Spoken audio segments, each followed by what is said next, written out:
প্রিয় দর্শক, আসসালামু আলাইকুম। বাংলাদেশ রিপাবলিক পার্টি নামে একটি নতুন রাজনৈতিক দলের আত্মপ্রকাশ ঘটেছে।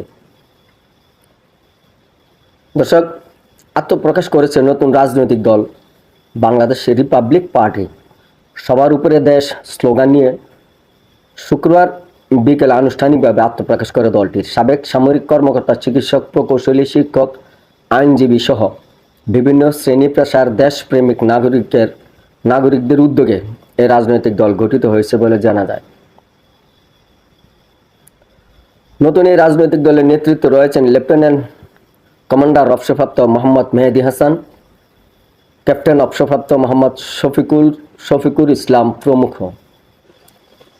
দর্শক, এক সংবাদ সম্মেলনে লেফটেন্যান্ট কমান্ডার অবসরপ্রাপ্ত মোহাম্মদ মেহেদী হাসান জানান, সব নাগরিকের সমান অধিকার, ইনসাফ ভিত্তিক সমাজ ব্যবস্থা, কল্যাণমুখী রাষ্ট্র প্রতিষ্ঠা, সামাজিক ও অর্থনৈতিক ন্যায় বিচার প্রতিষ্ঠার মাধ্যমে স্থায়ী সুশাসন প্রতিষ্ঠা করা তাদের এই রাজনৈতিক দলের উদ্দেশ্য।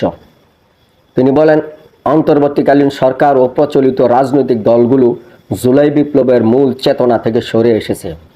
এতে পলাতক ফ্যাসিস্টদের লাল পাসপোর্ট নিয়ে দেশ ত্যাগ, শহীদদের পরিবারের প্রতি অবহেলা, আহতদের পুনর্বাসনের ঘাটতি এবং চিহ্নিত দোষীদের রাজনৈতিক পুনর্বাসনের চেষ্টা করা হচ্ছে।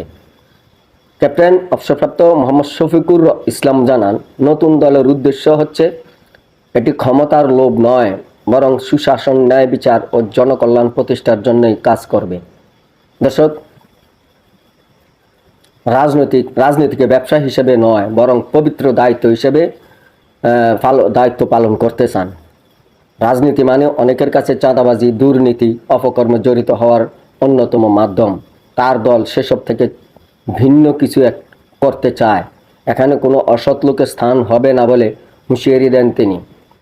প্রিয় দর্শক, এ যাবৎকালে বাংলাদেশের অনেক রাজনৈতিক দলের আত্মপ্রকাশ ঘটেছে। তারই ধারাবাহিকতায় আজকে আরও একটি নতুন রাজনৈতিক দলের আত্মপ্রকাশ করলো। দেখা যাক এই রাজনৈতিক দলের সাফল্য বা তারা দেশ ও জনগণের জন্য কতটুকু কল্যাণজনক কাজ বয়ে আনতে পারে। সেই প্রত্যাশায় সকলে ভালো থাকেন, সুস্থ থাকেন। আল্লাহ হাফেজ।